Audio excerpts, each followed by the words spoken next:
Assalamualaikum warahmatullahi wabarakatuh. Berbagai informasi dari peristiwa yang terjadi di wilayah Sumatera Selatan pagi hingga sore hari ini Rabu 2 Februari 2022 terangkum dalam Sumeko News.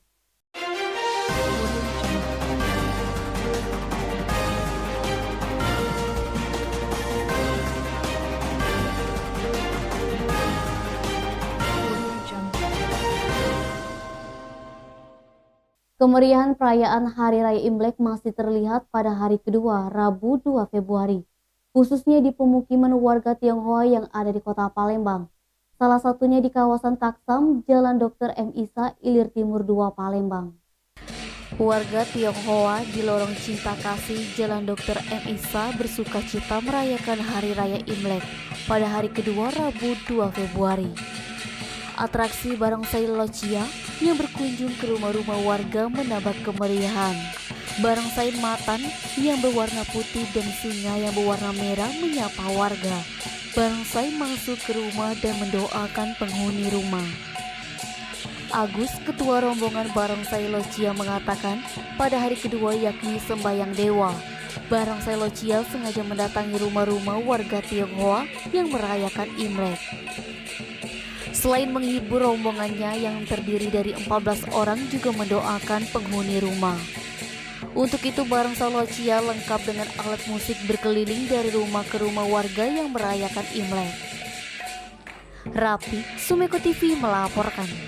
Satuan Polisi Pamong Praja Kota Palembang melakukan pembongkaran 40 persil bangunan liar di Jalan Kiai Haji Dahlan, Kelurahan 24 Ilir, Kecamatan Bukit Kecil, Palembang, Rabu 2 Februari. Satu alat berat dikerahkan untuk merobohkan bangunan liar dan kumuh. Kasat Pol PP Kota Palembang GA Putrajaya mengungkapkan pembongkaran dan penertiban ini berdasarkan Peraturan Daerah Nomor 44 Tahun 2022, Junto Nomor 3 Tahun 2007 tentang keamanan dan ketertiban. Tujuannya untuk menjaga keindahan dan estetika kota karena bangunan liar ini tepat berada di sepanjang jalur Taman Sekanak Lambidaro. Pemilik bangunan liar sebelum dilakukan pembongkaran sudah 3 kali diberikan peringatan, namun sayangnya pemilik bangunan tidak mengindahkan. Bangunan liar yang dibongkar ini berada di Blok 21, 23, dan Blok 24 Rumah Susun. Denny, Sumeko TV melaporkan. Puluhan mahasiswa yang tergabung dari Front Rakyat Biasa mendatangi kantor Gubernur Sumsel. Mereka minta Gubernur Sumsel Hajar Manderu menghentikan aktivitas penambangan batu bara tanpa izin di Kecamatan Lawang Kidul dan Kecamatan Tanjung Agung, Kabupaten Muara Enim. Masa Front Rakyat Biasa menenggarai penambangan batu bara tanpa izin di Kecamatan Lawang Kidul sudah berlangsung kurang lebih berjalan 10 tahun. Setidaknya pada tahun 2020 akibat tambang ilegal tersebut 11 pekerja tewas. Sayangnya tidak ada upaya dari pemerintah untuk membantu menyelesaikan permasalahan tersebut. Bahkan 3 dari korban tambang ilegal yang selama justru dijebloskan ke dalam penjara. Lantaran itu Front Rakyat Biasa menuntut Hermanderu untuk menindak tegas angkutan atau kendaraan yang mengangkut batu bara dari hasil tambang tanpa izin, di mana jalur pengangkutannya melalui Batu Raja, Martapura, Prabu Muli, Indralaya, Ogan Ilir, Ogan Komering Ilir. Aksi tersebut melanggar Perda Sumsel Nomor 5 Tahun 2011 tentang pengangkutan batu bara melalui jalur khusus. Asisten 1 Bidang Pemerintahan dan Kesejahteraan Rakyat Rosidin Hasan mengungkapkan hendaknya tuntutan tersebut akan lebih konkret jika didasari dengan surat resmi dari Kementerian ESDM. Hal ini untuk memudahkan pemerintah dalam menindaklanjuti laporan yang diberikan. Edi Handoko, Sumeko TV melaporkan. Banjir yang terjadi di depan City Mall Batu Raja masih belum surut hingga Rabu 2 Februari siang. DPRD Kabupaten Ogan Komering Ulu melalui Wakil Ketua Komisi 3 Densi Hermanto meminta pihak City Mall Batu Raja bertanggung jawab terhadap terjadinya banjir. Banjir yang terjadi di depan City Mall Batu Raja sudah 3 kali, diduga akibat gorong-gorong di bawah gedung City Mall tersumbat. Wakil Ketua Komisi 3 DPRD Oku Densi Hermanto menduga adanya kesalahan rencana konstruksi pada pembangunan City Mall Batu Raja, sehingga menyebabkan terjadinya banjir.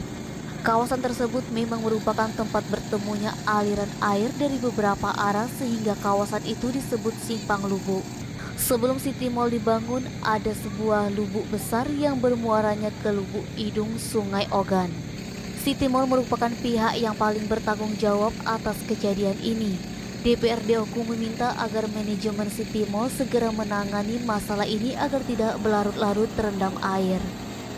Akibatnya banyak masyarakat yang dirugikan dan arus lalu lintas terganggu.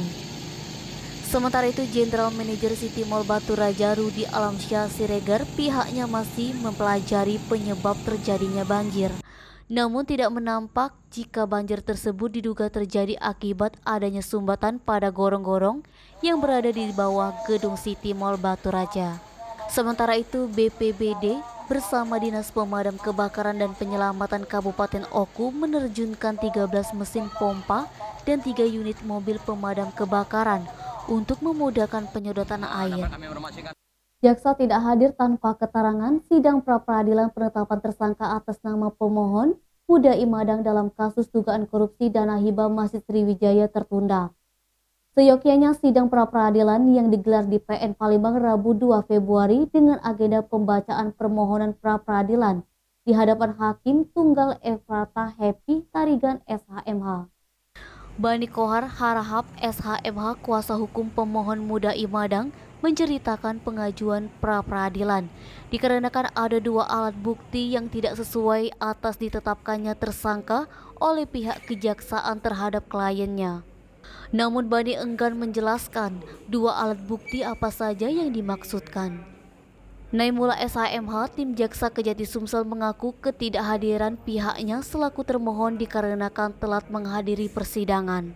Sidang akan digelar pada Senin mendatang. Huda Imadang ditetapkan sebagai tersangka oleh penyidik Kejaksaan Agung dalam perkara dugaan korupsi pembelian gas pada PD-PDI dan Masjid Sriwijaya. Dalam perkara PD-PDI, Huda Imadang menjabat sebagai Direktur PT DKLN dan juga merangkap Komisaris Utama PD-PDI Gas serta menjabat sebagai Direktur PT PD-PDI Gas. Sementara untuk perkara Masjid Sriwijaya, Huda Imadang merupakan mantan Bendahara Umum Yayasan Wakaf Masjid Sriwijaya. Fadli, Sumeko TV melaporkan. Sejumlah anggota Dewan Perwakilan Rakyat Daerah Kota Prabu Muli mengikuti vaksin booster di kantor DPRD Prabu Muli Rabu 2 Februari. Setiap anggota DPRD dari keluarga yang datang secara bergiliran menjalani vaksinasi ketiga, mulai dari pemeriksaan kesehatan hingga disuntik vaksin. Vaksinasi booster bagi anggota DPRD Kota Prabu Muli berlangsung di kantor DPRD Kota Prabu Muli.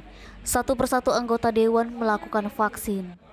Hermali, anggota DPRD Kota Prabu Muli dari fraksi PAN, menghimbau kepada seluruh masyarakat Kota Prabu Muli untuk mensukseskan program vaksin yang dicanangkan pemerintah. Vaksin ini karena sangat bermanfaat untuk kesehatan dan mencegah COVID-19. Anggota DPRD Prabu Muli lainnya, Ferry Alwi, mengaku vaksin ketiga lebih enak dari vaksin 1 dan 2. Dian, Sumeko TV melaporkan. PS Palembang bersiap mengarungi Liga 3 babak 64 besar. Tim yang bermarkas di Stadion Kamboja Palembang, Kecamatan Ilir Timur 1 Palembang giat melakukan latihan. Pemusatan latihan berlangsung di Stadion Kamboja. Materi latihan meliputi latihan umum, khusus, taktik, dan strategi. Coach Jarod mengatakan dalam menghadapi latihan sudah menyiapkan 26 pemain dengan usia 23 tahun. Jarod mohon dukungan dan doa masyarakat Kota Palembang agar PS Palembang bisa lolos di Liga 3 babak 64 besar. Menghadapi Liga 3, PS Palembang terbebani karena regulasi tahun ini tidak bisa memilih pemain yang bagus-bagus dari luar. Sedangkan dalam menghadapi Liga 3 babak 64 besar ini yang paling berat menghadapi pemain Sumatera Barat. Karena pemainnya hampir 80% anak pekan olahraga nasional. Jarod tetap optimis menang di Liga 3 babak 64 besar. Denny, Sumeko TV melaporkan. Demikian Sumeko News hari ini, jangan lupa 3M, memakai masker, menjaga jarak, dan mencuci tangan pakai sabun. Wassalamualaikum warahmatullahi wabarakatuh.